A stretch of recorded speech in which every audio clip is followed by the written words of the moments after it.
Good day, neighbor. Today we are working on bikes. Officially, we are started on motorcycles. It has been a very long time coming for these to actually get worked on. To get you up to speed, I do have 5 of these Yamaha XS650s, and they've been left to rot on the side of my garage. This one is the first one that we're going to be getting out of the way, so I'm bringing you along while I tear this one down. I don't know much about this bike. What I do know is it's been dropped. This one's been slammed pretty hard on this left side here, and therefore I'm just going to be using this one for parts. I've got 3 of these bikes that are going to get torn down just for parts, so I am tearing them down. I'm putting each one individually into bins. I've got 2 full complete bikes out there, and I'm going to use all these parts in hopes that I can get those 2 rocking and rolling. This is my first motorcycle I've actually ever dove into, so I don't know exactly what I'm doing, but I got tools and automotive knowledge, so I think I can get by. Let's get into it. First things first, we're gonna have to get all the weeds off of here. That's an entire garden we got right there. I'm gonna hit a couple of our bolts here with some peanut butter blaster. Woo!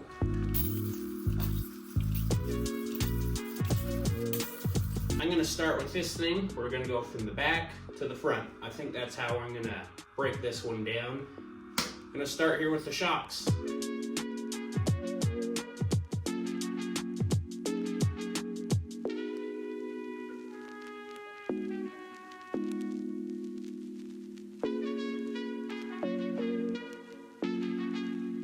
So what I think I'm running into on this now is I think these pipes have got to come off to actually get these shocks out of here. Which, look at all this rusty water coming out of this shock. Man, that's something else. So maybe we'll get the pipes off. Let's see what happens next, I guess.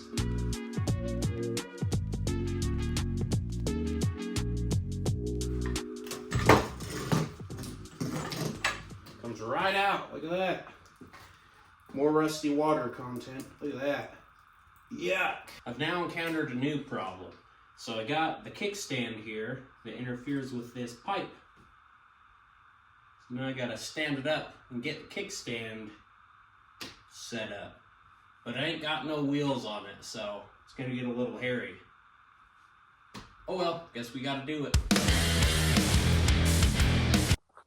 So this is going to be a great example of not having the right tools for the job, but improvising to make it work. So I picked this up and set it on this ramp, and then I jacked up the front with one floor jack so I could get another floor jack underneath it.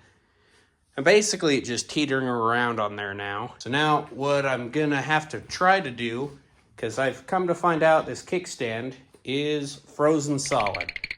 So I gave it one whack with the sledgehammer and I got it to come down a little bit. I'm going to use that and hammer it down until I get that kickstand up. Let's give it a shot.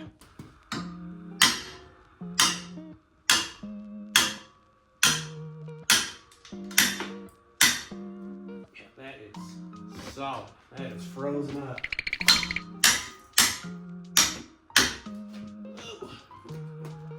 Well, the bike's going down. That's cool. Uh-oh. This is why it's nice to have 2 hands out here. I'm kind of screwed. Oh, guess I gotta keep hitting it.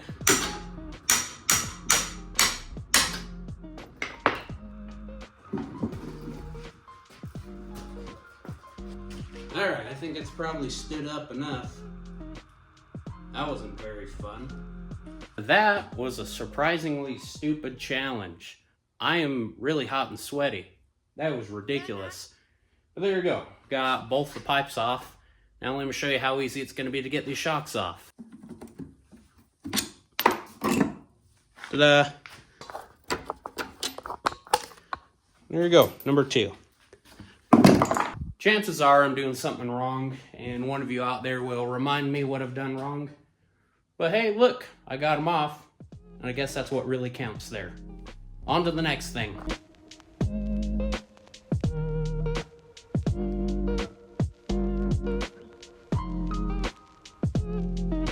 calipers off. I think what I'll do next, a good thing to focus on, I'm gonna pull all of the electronics. I'm gonna get this whole wiring harness out of here. And then I think I can get it down to kind of the basics, just the mechanical stuff.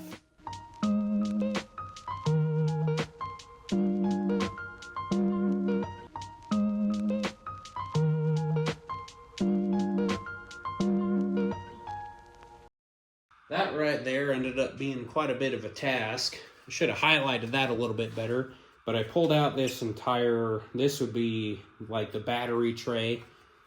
So there's a bunch of electronics associated with that I had to yank out. And also, since this thing has a cool dual carb on there, I had 2 air boxes that had to come off. Here's where we're at with the wiring harness that we were yanking out of there. We're about this far, so I'd call that about halfway. I do think right here was going to be the most difficult part of that.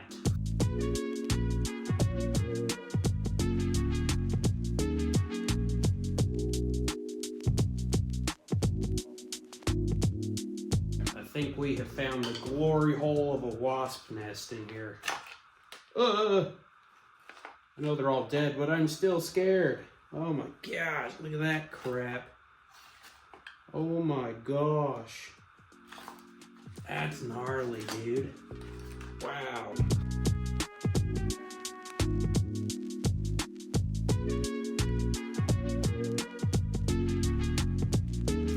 All right, that wiring harness was a circus. That was a lot, man. Somebody has gone through this and worked on this wiring harness before, and there is so much electrical tape, so much cutting and splicing that had gone on this. That obviously wasn't a factory thing that they had done. So I don't feel too bad. I did have to cut a few things on this as I was going, but you know what? It was shot. It was trash anyways. You would not believe that there's that much wiring in this old of a bike. But holy crap, I think that was just overly complicated. But back in these things prime time, these are a really nice bike. This was like top of the line. So I guess it makes sense, but that's a lot of crap. And that is where we've gotten to tonight. I'm going to call it quits for today, get back to this another day. Let me show what we were able to accomplish on this part of the teardown. The biggest part was getting this basket case of a wiring harness out. Shocks are out, brake caliper. I don't know exactly what that does, but it's part of the speedometer. I think these are ignition coils. The headlight, little cover in the rear. There's a whole bucket full of nuts and bolts. That's all the airbox stuff, battery tray, air filters, this old weird relay. That's kind of neat. And just a couple other odds and ends. That's how much we were able to yank out. Right, Tim? That's right. That'll wrap it up for tonight. We'll get back to it soon. It's a new day out here in the garage. I'm wearing the same shirt as yesterday. Don't think about it too much. My shirt, my business.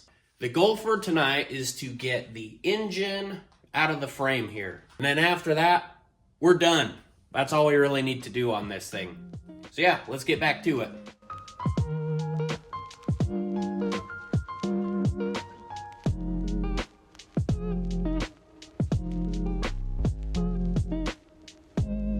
I just cut my finger open.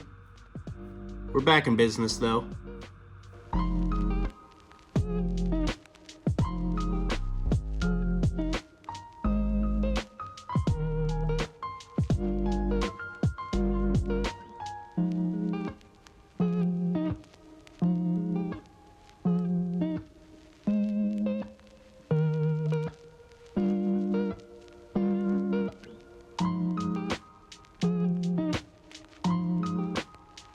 So here's another hiccup I'm running into.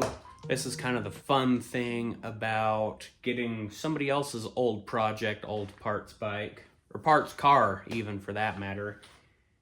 This cover here is not coming off, and every single bolt is taken out of it. This clutch cable here is disconnected, but it's stuck somewhere right here. So I'm kind of just here scratching my head on what to do. Somebody has already broken this cover, probably because they were trying to get it off as hard as I am. But you know what? I think I'm just going to get the crowbar behind it and whack it until it comes off. It's hammer time. I did just get this cover off on accident off camera. Let me show you how I did it. We'll reenact it real quick. So the cover was on like this. And I put the crowbar underneath it, like that. And then I went, stomped on it, and it came off. Now it's all scratched up, but it was already broken there. So I guess that's just how it is. So there we go, got that thing off.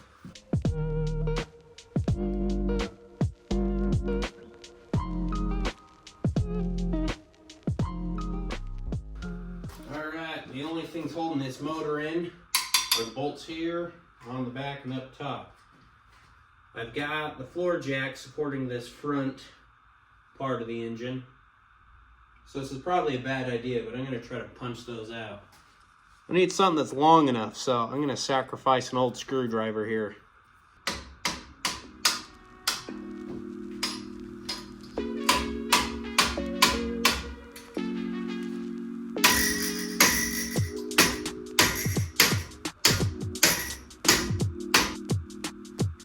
Screwdriver is officially sacrificed.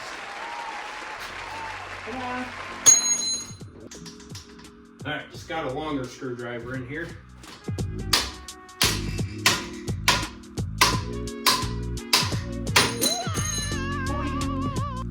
I continue to keep putting myself in compromising positions with this bike.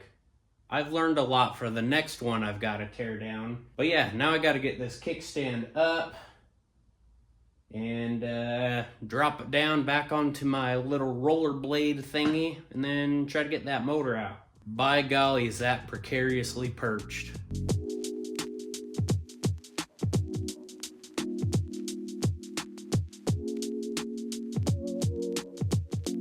Alright, just had to stick this thing right on the floor because that's where it went. But we only got like 6 bolts left to go, and then this motor can come out. I'm going to run into a problem with this front mount on here because this bolt is seized into it and I cannot punch it out. So I might have to get really stupid, might have to cut it out, and then there's going to be a broken bolt left in this engine. I'll have to put my thinking cap on for that one. Let's see, might be getting this out in a couple minutes here.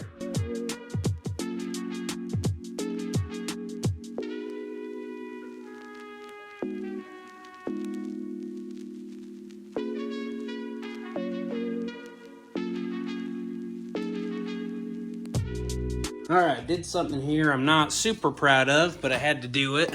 The mount that was right here, the bolt was just seized in it and there wasn't much I could do. And I made the executive decision, because this was damaged, and I just cut the mount right out.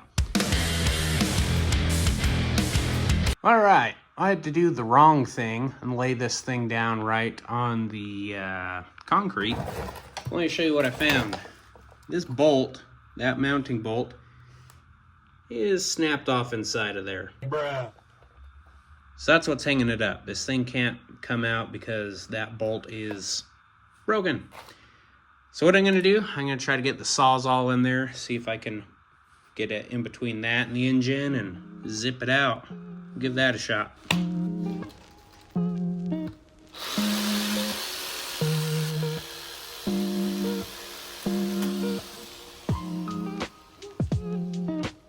Okay, this should come right out now. If it doesn't, I'll be sad.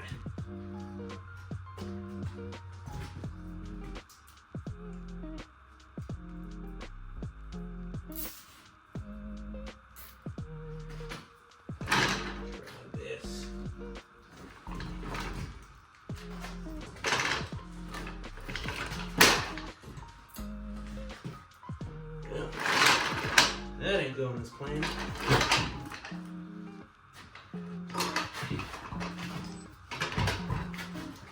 Alright. Not the most ethical, but there we go. It is out. It's all all stuck now. Woo! There we go. It is out. The game planning I needed to do to get that actual thing out probably took me a freaking hour. So that's messed up. But there we are. Pulled out. One thing I have not mentioned about this motor that is now definitely worth mentioning, that motor is locked up. It is rock solid. So if you're upset that I threw it all over on the concrete and stuff, I'm sorry, but it's already bad. Really what is going to be salvageable, you know, is covers and stuff. It's a parts engine at this point. Maybe I'll get to another video in the future where I actually tear this one down. I think I've got one more motor that's out there that is also locked up and not good. So that might make for something interesting another day. That is going to wrap up this week's episode for you guys. I am thrilled that I finally got to start sharing this stuff with you effectively, and I'm really looking forward to doing a whole lot more of this here in the near future. Thanks for tuning in. We'll see you on the next one.